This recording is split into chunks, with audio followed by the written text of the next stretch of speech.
Sabe que às vezes a gente pensa e aqui a gente vai levando a vida.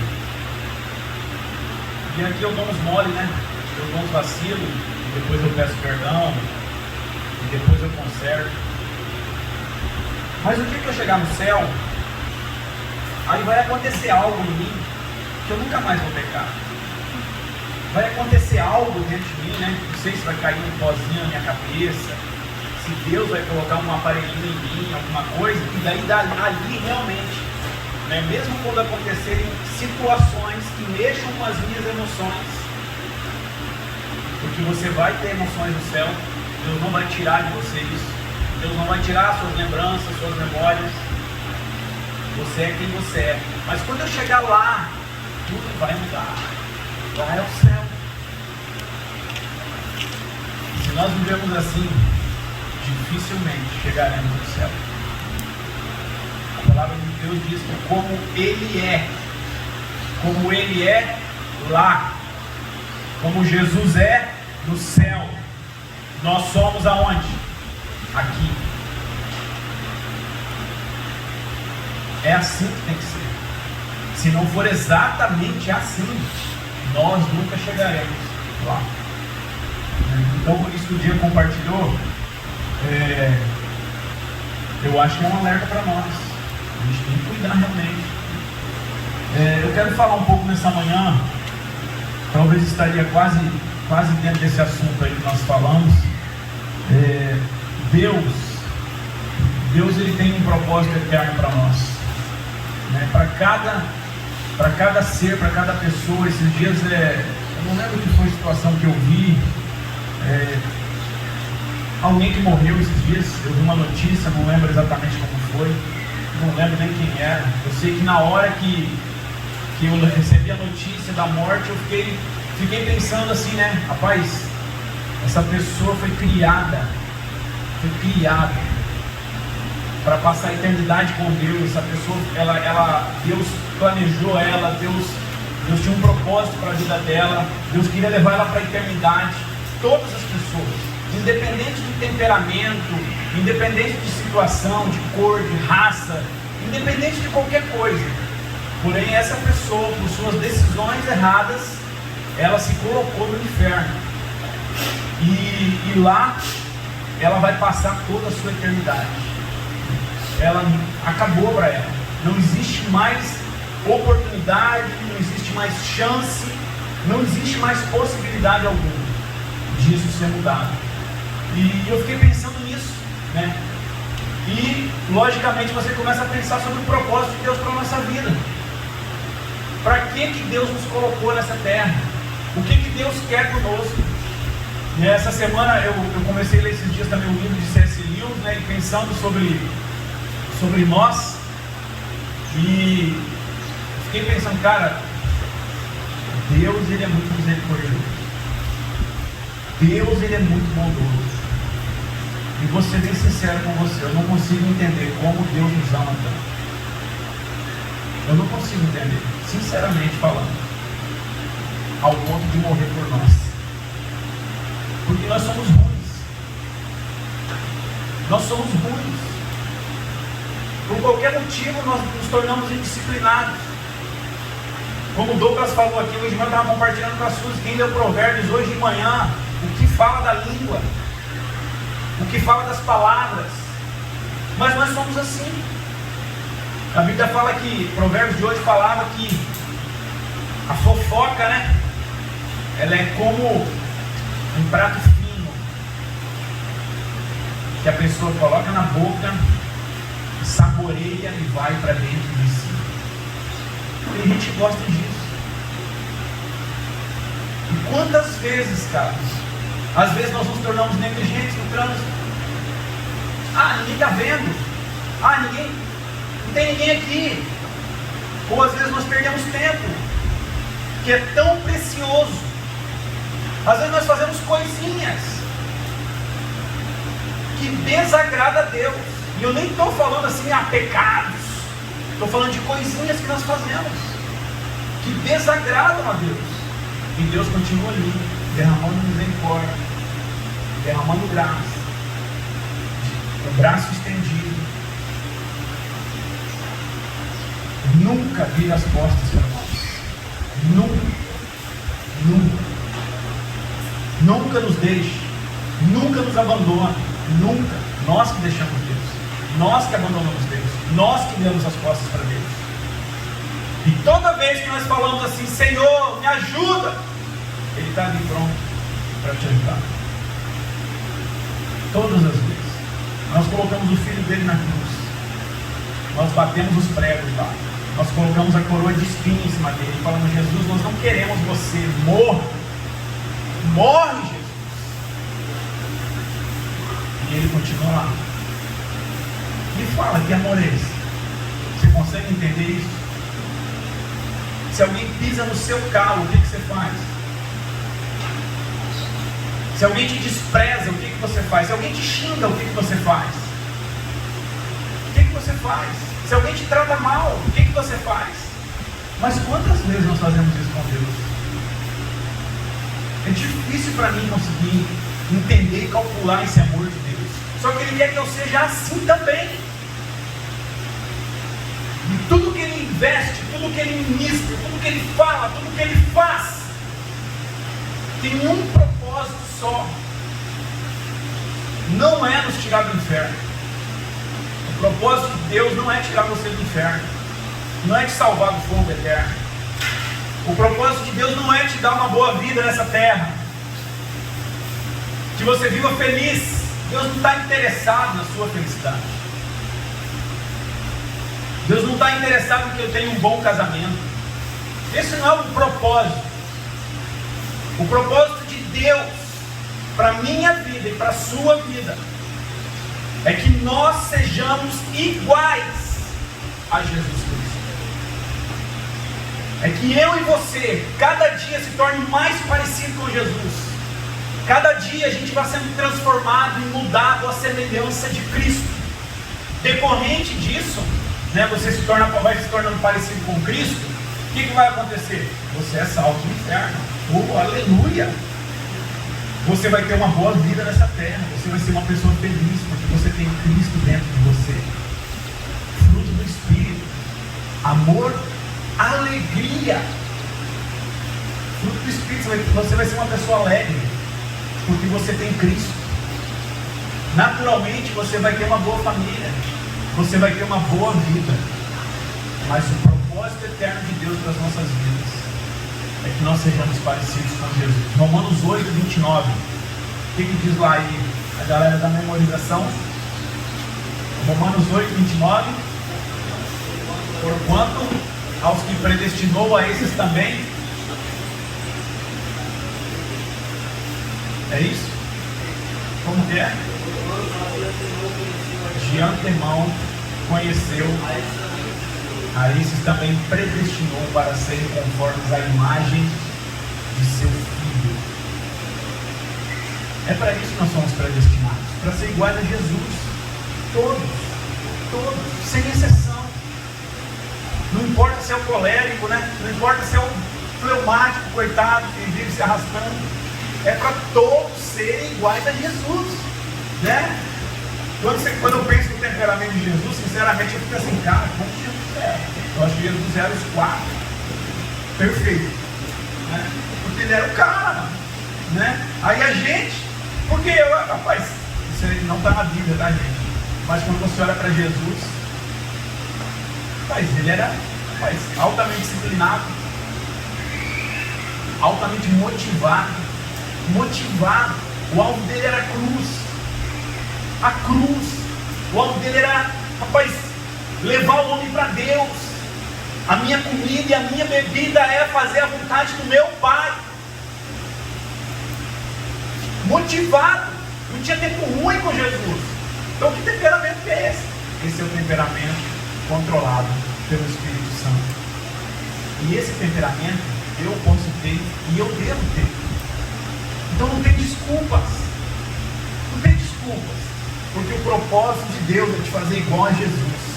E quando você recebe o Espírito Santo de Deus, o fruto do Espírito vai equilibrar em nós tudo aquilo que está talvez imperfeito ou está com falhas, né, defeito de fabricação, seja o que você quer imaginar, né? Eu sou fleumático, a vida é assim, eu nasci assim, né?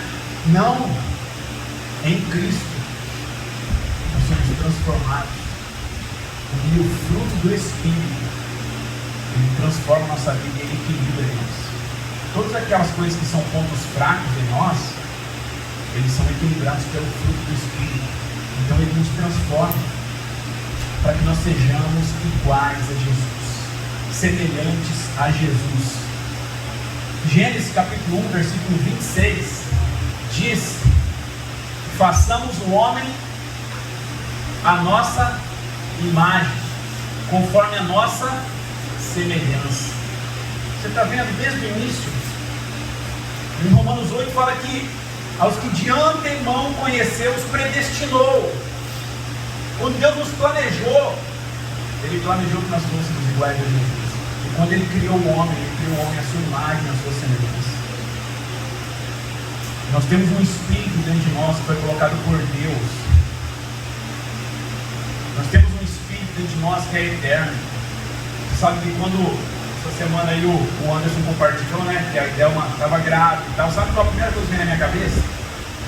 A primeira coisa que vem na minha cabeça quando eu escuto assim, fulana está grávida, a primeira coisa que vem na minha cabeça é assim, cara, ali agora existe uma vida que é eterna. Começou ali, mas nunca mais terá fim. Ela é eterna. É uma vida. Existe uma essência divina ali, de eternidade. E agora ela vai viver para sempre. Nós fomos feitos por Deus, a sua imagem, conforme a sua semelhança, para sermos iguais a Jesus, para andarmos nessa terra iguais a Jesus. Abra sua Bíblia aí, Romanos, capítulo 6. Romanos, capítulo 6.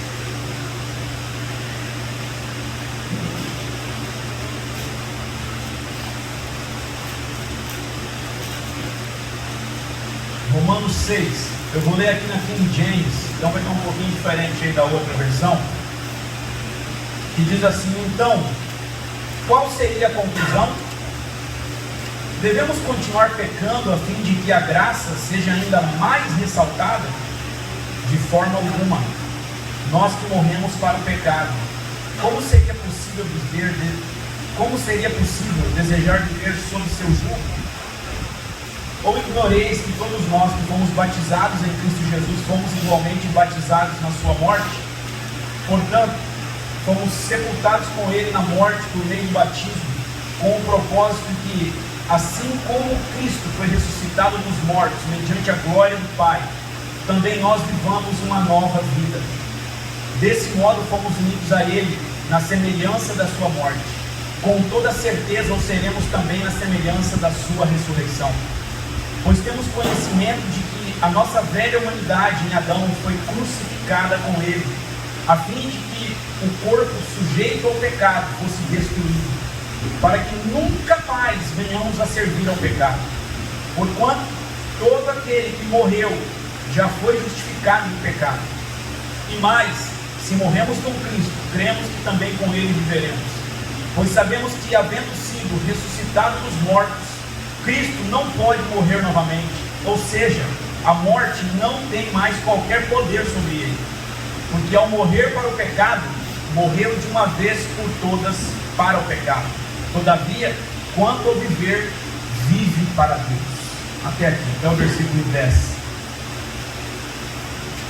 Amados, em decorrência da gente viver para Deus, quando eu falei que nós recebemos salvação, nós recebemos uma nova vida, nós recebemos galardão em Cristo, nós recebemos bom casamento, boas coisas nessa terra, em decorrência de viver para Deus. E quando você olha para isso aqui, esse texto de Romanos, ele está falando exatamente o que acontece conosco quando você se entrega para Deus, quando você vive para Deus. Porque você morreu para o pecado. Morreu. Não tem como, sabe, tem uma série que eu gosto de assistir, a Suzy detesta. Eu tenho que assistir sozinho, porque a Suzy, ela fica, sabe, seu Maduro, quando ele tira o chapéu, joga no chão assim, pula em cima, a Suzy fica quase assim, né? Ela detesta, mas eu gosto, cara, de assistir aquilo.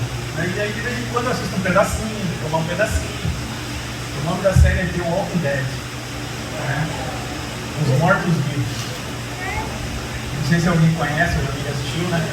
E eu gosto de assistir. Porque aquilo ali, sabe, eu fico impressionado, eu fico analisando as coisas, né?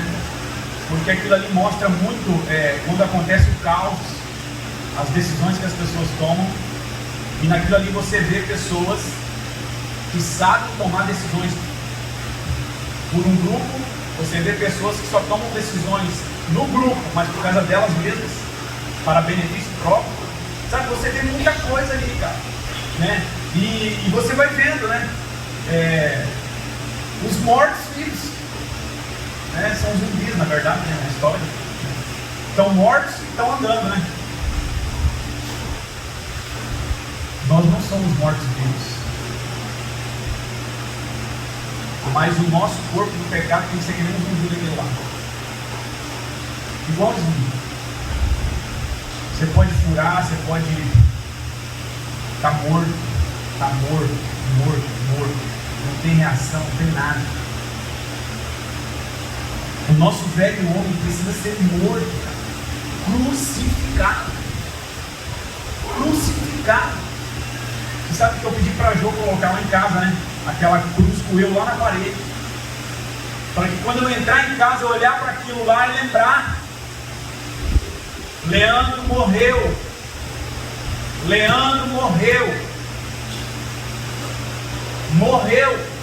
Quando você lê o livro de George Miller, lá no final do livro ele fala assim: qual o segredo de George Miller?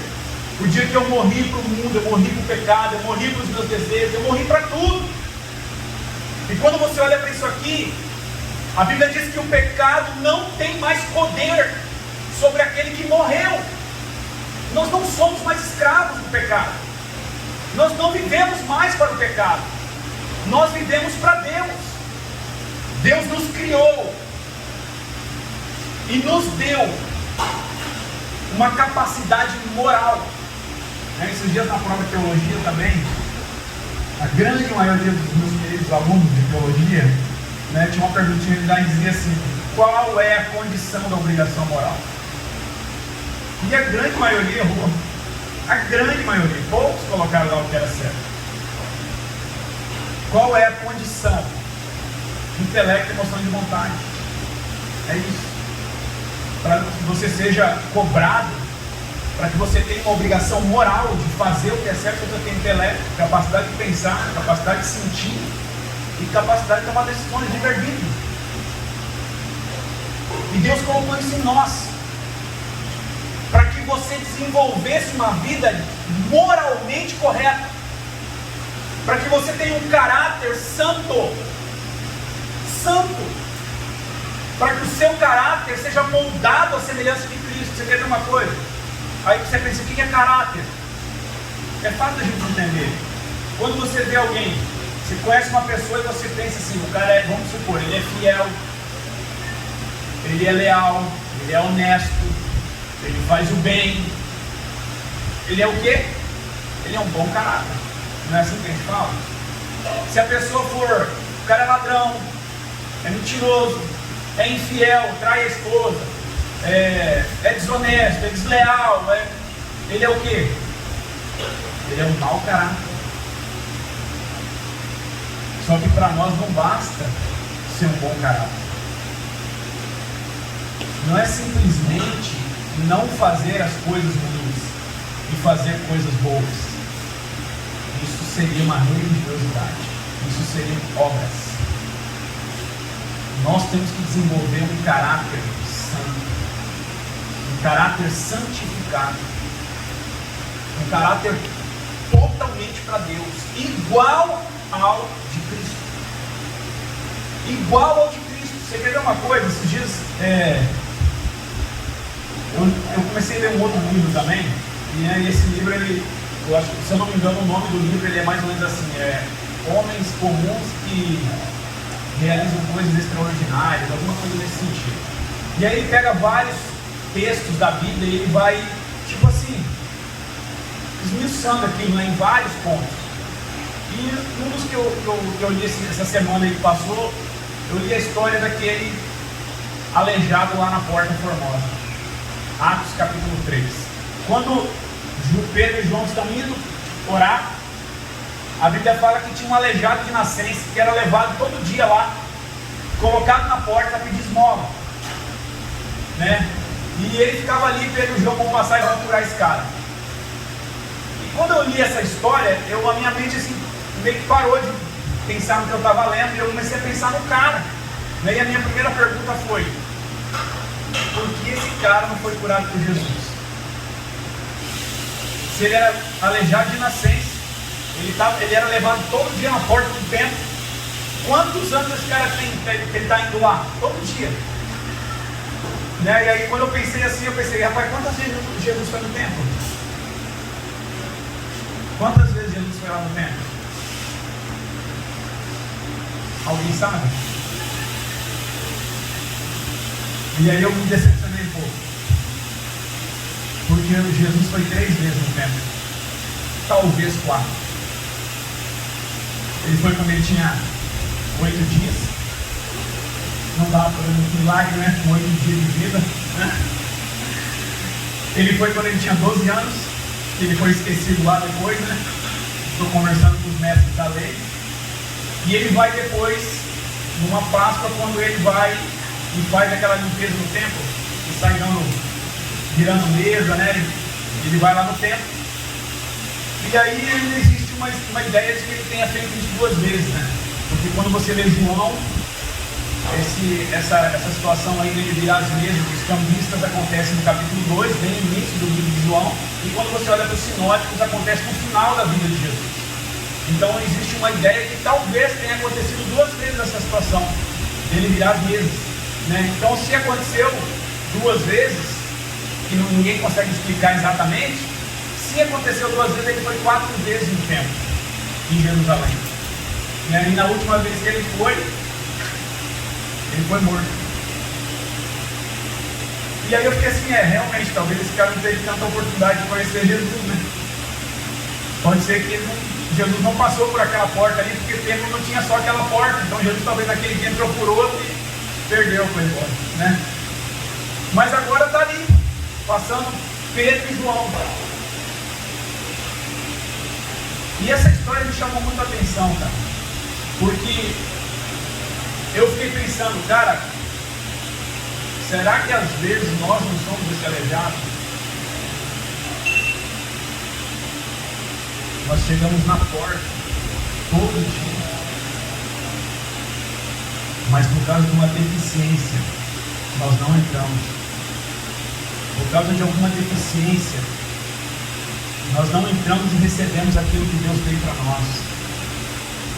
Nós chegamos na porta todo dia alguém te leva na porta. Todo dia você vai para o seu devocional e talvez você chega na porta e não entra, por causa de uma deficiência. O único problema dele eram os tornozelos e os pés. Ele ouvia bem, ele enxergava bem, ele pensava bem. O resto do físico estava todo normal. Era uma deficiência só que impedia ele de entrar no templo. E aí o que ele fez? Ele ficou satisfeito em receber esmolas. E ele ia lá todo dia e sentava lá e ficava com o chapeuzinho na mão, recebendo esmolas, em vez de entrar no templo e receber o verdadeiro tesouro que transforma a vida, que é Cristo. E eu fiquei pensando nisso, cara. E talvez, como o texto fala que alguém levava ele todo dia lá, todo dia alguém levava ele lá. Eu fiquei pensando, por que esse cara não falou assim, em vez de você me levar no templo hoje, me leva para Jesus, me leva onde Jesus está, porque Ele vai me curar. Mas às vezes essa deficiência ela se torna um comodismo. E tá bom, eu estou na porta, as pessoas estão me dando coisas, eu estou recebendo uma esmola, eu estou vivendo, tem gente me carregando para lá e para cá todo dia. E a pessoa deixa de assumir suas responsabilidades e viver o propósito de Deus na vida dela.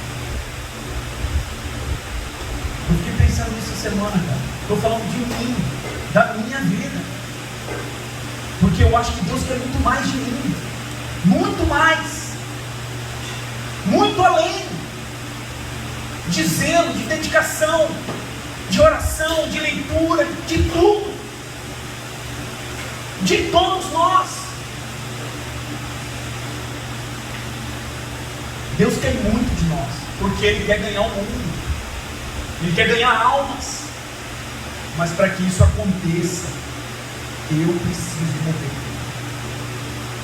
Esse caráter em mim, ele precisa ser transformado à semelhança de Cristo, e não é um dia, 2 na semana, que eu vou estar bem, não é em alguns momentos que eu vou estar bem, daqui a pouco eu vacilo. É para mim viver constantemente igual a Jesus, todo dia, todo tempo muito consciente da onipresença de Cristo na minha vida, de que Ele está comigo, todo tempo. Ele está vendo seu vacilo, Ele está vendo o que eu faço, Ele está vendo, Ele está ali. E aí o que o Diego falou aqui, né? Rapaz, já pensou, você está dando os moles, você está vacilando, mas aí você quer chegar diante de Deus em oração e receber coisas de Deus. Difícil, cara. Difícil receber. O caráter precisa ser santificado. A nossa vida precisa ser transformada. Nós precisamos olhar para dentro de nós todo dia, e fazer uma análise. Mas como que está a minha vida aqui? Como que eu estou gastando o meu tempo? O Valdir falou aqui essa semana sobre alimentos. Rapaz, aquele que sabe o que deve fazer e não faz, está pecando. Está pecando. Você sabe o que tem que ser feito, mas você não faz. É pecado. Você sabe que eu acho que quem vai ministrar para as crianças tinha que se preparar mais do que quem vai pregar aqui. Porque eu falo para vocês assim, aquele que sabe o que deve fazer e não faz, está pecando. Vocês entendem o que eu estou falando? Se eu for lá falar para crianças, Tiago 4,17 diz, ele não vai, pega o pau lá e bate nesse cara aí, que ele está enchendo meu saco. Porque talvez eles não vão entender. E eu vou ter que ter muita unção, cara, muito Espírito de Deus para ensinar eles. Para realmente eu falar algo que vai entrar no coração daquelas crianças ali e vai transformar a vida deles. E aquilo vai ficar na mente deles. Às vezes nós não fazemos exatamente o que nós deveríamos fazer. E a Bíblia diz que isso é pecado. É pecado. Não tem jeito, cara. Sabe? Essas coisinhas, Deus quer corrigir em nós. Todo dia Deus está ministrando para nós. Sabe? Cara, cada dia que eu leio a Bíblia, eu fico impactado. Todo dia. Eu estou lendo a Bíblia, eu fico assim, cara, eu preciso memorizar isso. Isso precisa ficar dentro de mim. Essas histórias, essas coisas que acontecem com o poder de Deus. Deus tem problema com dinheiro, gente. Deus não tem. Deus não tem problema. Se ele jogar lá R$1 milhão na nossa conta, Ele não vai ficar pobre. Nem um centavo mais pobre. Nada. Impossível. Porque Ele é Deus. Essa semana estou terminando de ler 2 Crônicas. Quando você vai lendo esses textos, as histórias, as batalhas que Israel vence, né?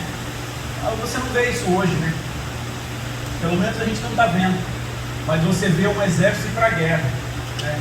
Compartilhei um pouquinho com o Julimar ontem. Rapaz, quando Josafá vai para a guerra contra os amonitas, moabitas lá e o povo de Seir, um exército incontável. Tem algumas expressões na Bíblia que ela fala que o exército era como a areia da praia no mar. É porque era muito grande. E Judá, pingo de gente. E Deus fala assim: sai para a guerra, vai para a guerra. E aí você diz: pô Deus, tem que ir, mas nós vamos morrer. Vai, porque eu vou dar a vitória para vocês, sem vocês precisarem erguer a espada. Aí a gente diz: caraca. Aí eles falam assim: tá, vamos fazer o seguinte, Deus, a gente vai ficar aqui atrás do muro. Você vai matar os caras primeiro e depois a gente sai. Mas não é assim, cara. Deus quer ver o seu passo de fé, de você chegar diante daquilo e ver, e o perfeito amor de Deus lançar fora todo o medo, você depositar toda a confiança no que Deus falou e agir assim.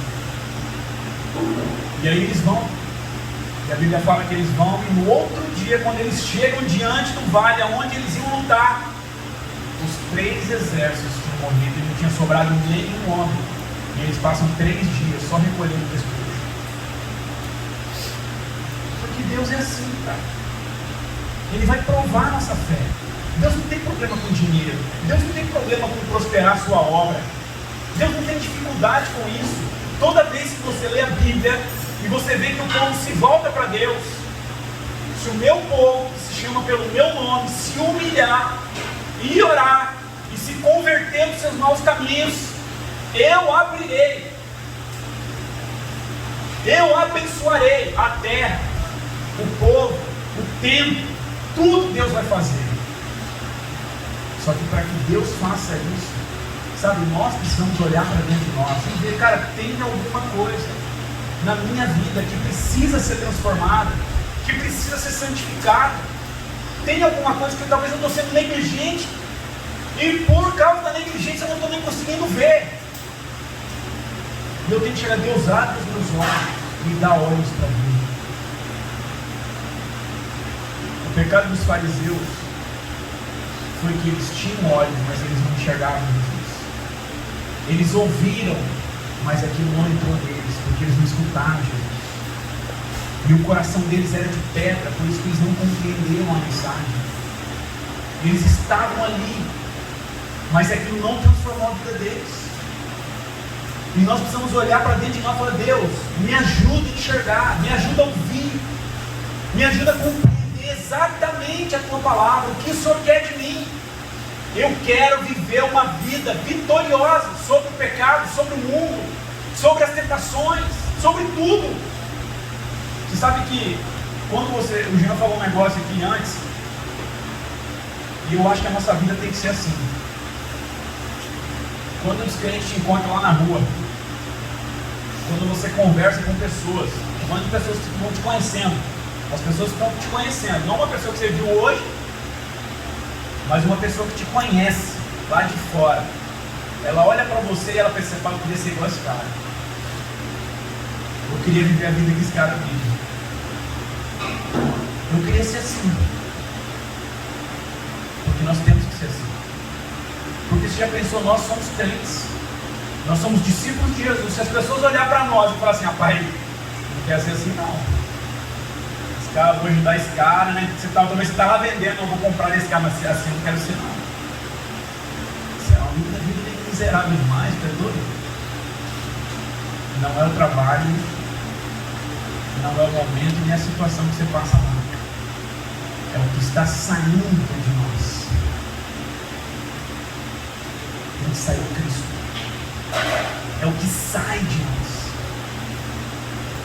Você sabe que muitas vezes lá em Belém, eu sempre deixei isso muito claro para os clientes. Eles me vinham vendendo, nunca precisei falar que eu era pastor, nunca falei: sou pastor, cara, me respeita, nada disso. Mas eu gostava de mostrar para eles: rapaz, o que eu estou fazendo eu faço com satisfação. Eu faço voluntariamente, porque é para Deus. E muitas vezes, né, quando eles me viam, né, o José falou que acho que isso aí já aconteceu com ele. Quando eles me viam às vezes passando de carro, ou quando eles me viam na segunda-feira passeando com a minha família, eles eram: ei, não vai vender não? Não, pai, hoje é folga, mano. Eu vou virar sapateiro mesmo, né? Eu não sei por que usava essa expressão lá. E eles falavam: vou começar a vender bolo também. Eu falei: bora, vem, vamos, não tem coisa melhor não. Os caras ficavam assim: vamos vender bolo, você vai ver como é bom viver para Deus. Viver para Deus. As pessoas que nos conhecem, elas precisam olhar para nós e pensar: rapaz, isso que esse cara tem, isso que essa moça tem, eu preciso. Porque é Cristo em nós, Cristo dentro de nós exalando, cada dia mais parecido com Jesus. Sabe, você vai ter a oportunidade de orar por pessoas, né? Você não sai para a venda para isso, mas você tem a oportunidade de orar, você tem a oportunidade às vezes de ministrar algo para alguém. Você saiu para vender, mas as oportunidades aparecem. Você tem que estar preparado para elas, para poder ministrar algo e aquilo lá vai ficar na mente daquela pessoa. Nós somos discípulos de Jesus. O nosso caráter tem que ser certificado. O velho homem morreu, ele foi destruído, para que a gente viva uma nova vida em Cristo. Uma nova vida como Cristo. Cristo dentro de nós. E o que impede, amados, a nossa comunhão com Deus, o nosso caminhar, é o pecado. É o pecado que destrói a nossa vida. Então, nós precisamos morrer para o pecado. O pecado pode nos paralisar. O pecado pode nos impedir. O pecado pode nos atrofiar. Hebreus fala que ele pode se enrolar em nós, nos embaraçar e nos impedir de caminhar. No versículo 7 ao versículo 10 diz assim, ó: porquanto todo aquele que morreu já foi justificado do pecado, e mais, se morremos com Cristo, cremos que também com Ele viveremos. Pois sabemos que, havendo sido ressuscitado dos mortos, Cristo não pode morrer novamente. Ou seja, a morte não tem mais qualquer poder sobre ele. Porque ao morrer para o pecado, morreu de uma vez por todas para o pecado. Todavia, quanto a viver, vive para Deus. Essa vida para Deus é uma vida de poder. É uma vida de poder espiritual. É uma vida de poder para não pecar. É uma vida de poder para testemunhar. É uma vida revestida com o Espírito Santo. E essa vida que Jesus tem é aquele que quer que nós tenhamos também. Uma vida de poder. Poder sobre todo o pecado, né? Não é algo que vai cair sobre a sua cabeça,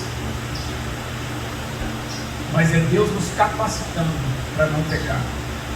É Deus nos dando livramento contra o pecado, e a gente exercendo verdadeiramente uma vida vitoriosa sobre o pecado, uma vida de poder para o serviço, sabe?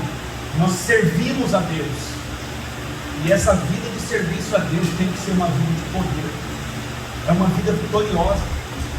Então nós andamos, nós somos tentados? Somos, mas nós não cedemos para a tentação. Nós passamos situações difíceis? Passamos, mas nós não vamos ceder, não vamos agir segundo a situação, porque é uma vida de poder, poder espiritual, revestimento do Espírito Santo, você cheio com o fruto do Espírito. Fruto do Espírito não são 9 frutos, mas é um fruto. Eu gosto muito de pensar que ele é que nem uma bergamota. Todo mundo sabe que é uma bergamota? uma pocã, uma tangerina, uma mexerica, uma moricota. Conhecem alguma coisa nesse sentido? Né? É aquela fruta que talvez ela tenha a aparência assim, de uma laranja quase, mas quando você descasca ela com a mão, né? Porque a casca é fácil de tirar, e ela tem um monte de gomos, né? Pocã, todo mundo conhece pocã? Me dê, por favor, vocês são de que planeta? Bem que eu falei para vocês, Manaus é outro país, né? Tangerina. Né?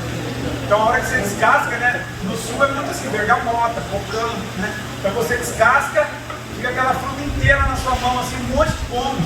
Aí você abre ela e você come os gomos. Mas é uma fruta só. É o fruto do Espírito: amor, alegria, paz, longanimidade, benignidade, bondade, fé, mansidão e domínio próprio.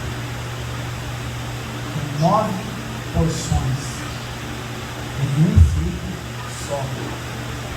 Não tem como você ter o fruto, né? Não tem como você descascar tudo lá e...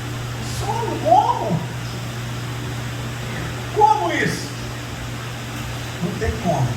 Vai ter um monte de gomos ali.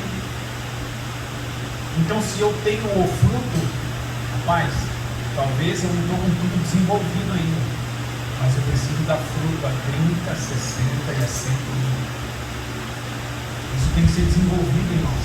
Nós temos a divina semente e ela precisa brotar, ela precisa crescer, desenvolver em nós. Isso é uma vida de poder no Espírito, de poder espiritual, sabe? Você está lendo livros, eu gosto de pensar nisso. O cara chega no seminário e ele começa a ler a Bíblia, ele não lia a Bíblia. Ele começa a ler livros, ele não lia livros. Aí ele começa a estudar a Bíblia, né? Começa a estudar lá o Velho Testamento, começa a estudar doutrina, né? Começa a estudar a Bíblia.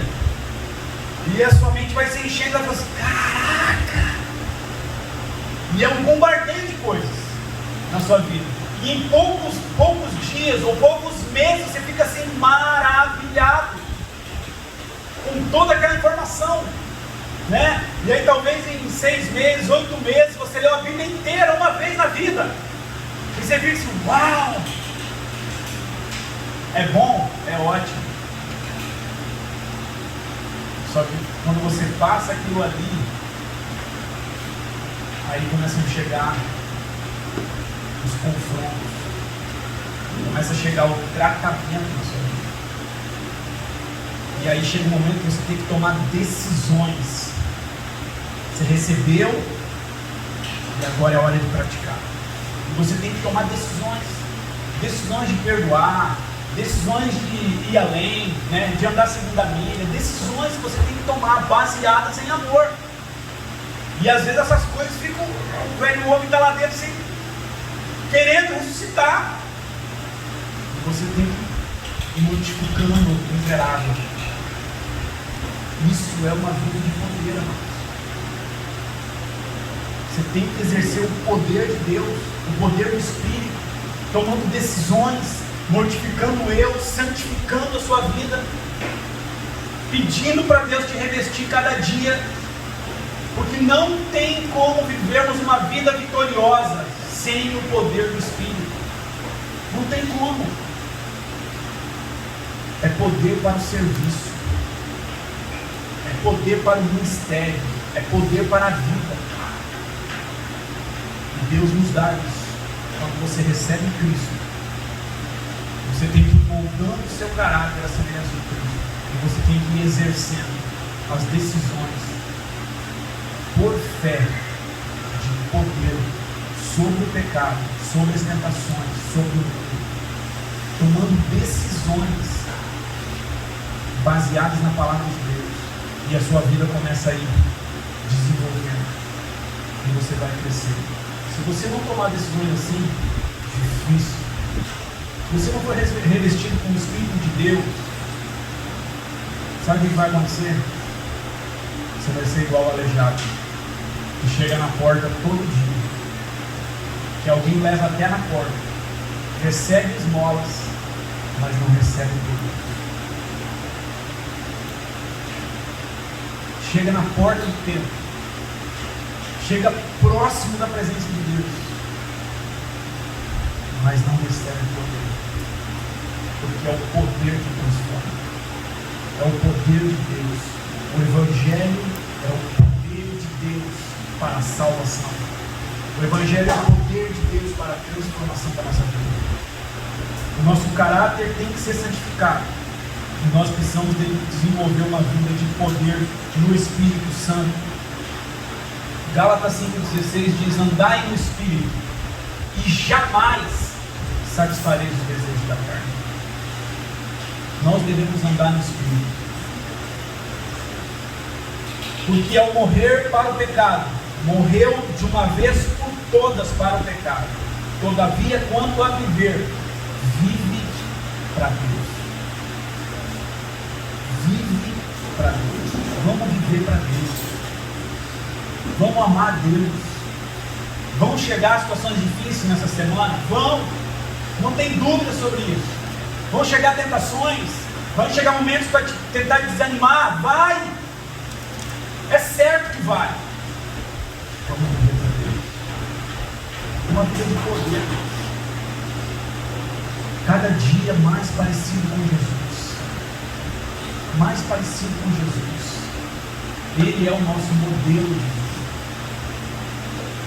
Quanto ao viver, vive para Deus. Amém? Shalom. Deus abençoe a todos.